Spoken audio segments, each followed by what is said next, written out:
Bonjour à tous. Je remercie les organisateurs de cette journée de m'avoir invité pour évoquer deux expériences menées auprès d'élèves de 6-7 ans, scolarisés en cours préparatoire, dans une école qui n'a jamais autant été malmenée ces dernières années par des choix politiques hasardeux, qui ébranlent les fondations de l'institution scolaire, fragilisent le statut de l'élève, affaiblissent les disciplines au profit de la discipline à mener dans nos classes pour qu'elle le reste encore un peu. Parce qu'une culture humaniste ne peut se développer sans la maîtrise, l'appropriation de la langue, sans les mots, sans la grammaire, qui est, pour reprendre George Steiner, et la musique de la pensée, il me semble primordial de proposer à l'enfant, ou plutôt à l'élève, la rencontre avec les textes poétiques, littéraires, dès son entrée à l'école maternelle. Alors, dès septembre, en ce qui me concerne, je joue plus que je ne dis de nombreux textes poétiques et fables aux élèves, avant de les encourager, bien sûr, à les apprendre par cœur, et je leur précise avec leur cœur, donc, et à les partager, les interpréter, les jouer avec leurs camarades dans une petite et modeste mise en scène, qui ne nécessite aucun autre matériel que des chaises et quelques accessoires, tels une boîte de fromage pour jouer le corbeau dans la fable de La Fontaine.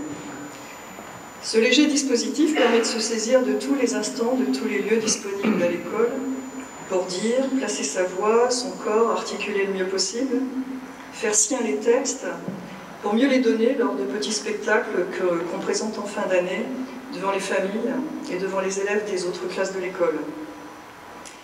Faire avec rien d'autre que des textes appris par cœur permet à l'enfant de faire à son tour sans l'école, sans l'enseignante.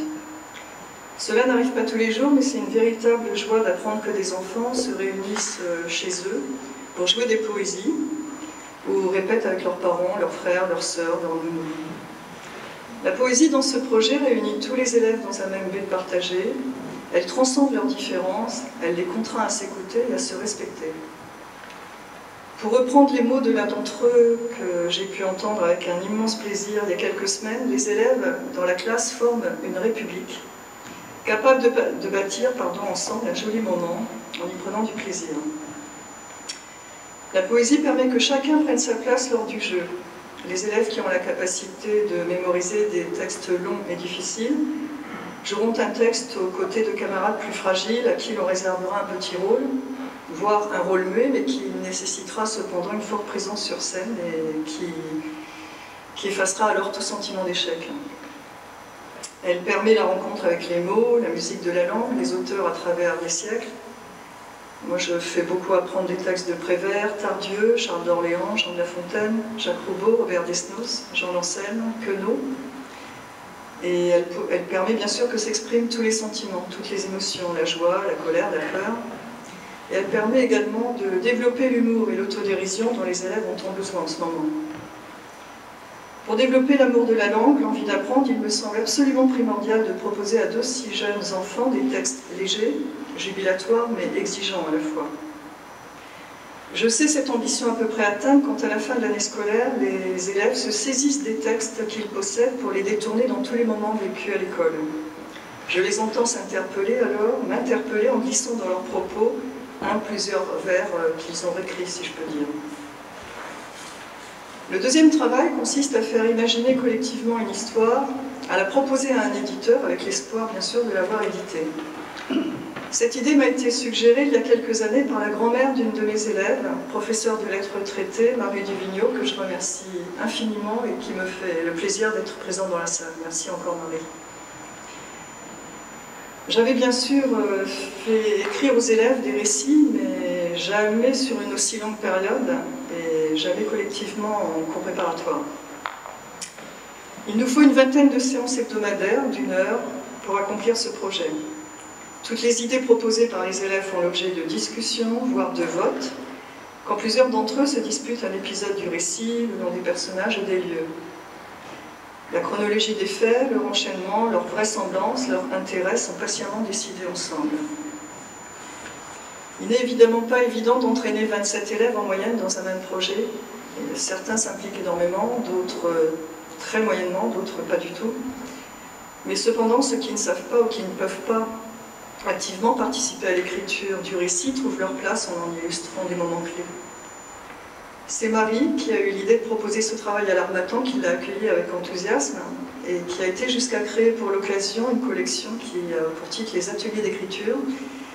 Cette collection est dirigée par Isabelle Cadoré, qui a réalisé la maquette des 4 livres parus entre 2011 et 2015.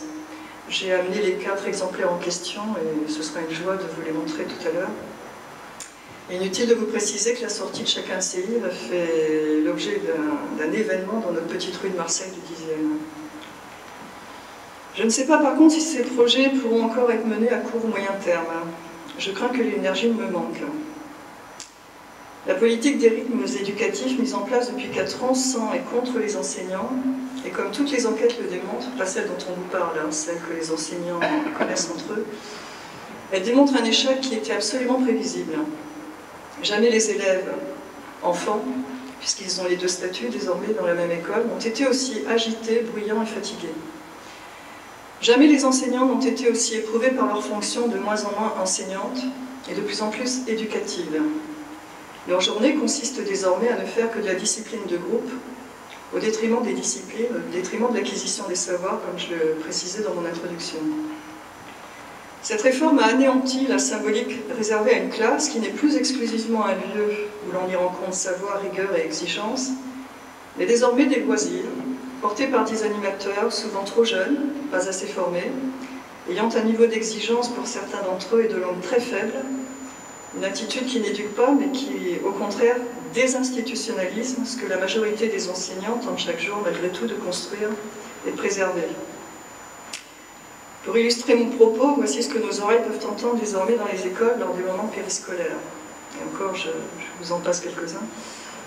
J'ai entendu à plusieurs reprises des animatrices dire, interpeller les élèves, entre autres en salle informatique, en reprécisant « c'est quoi j'ai dit la semaine dernière ?» Mais c'est qu'est-ce que j'ai déjà dit déjà ?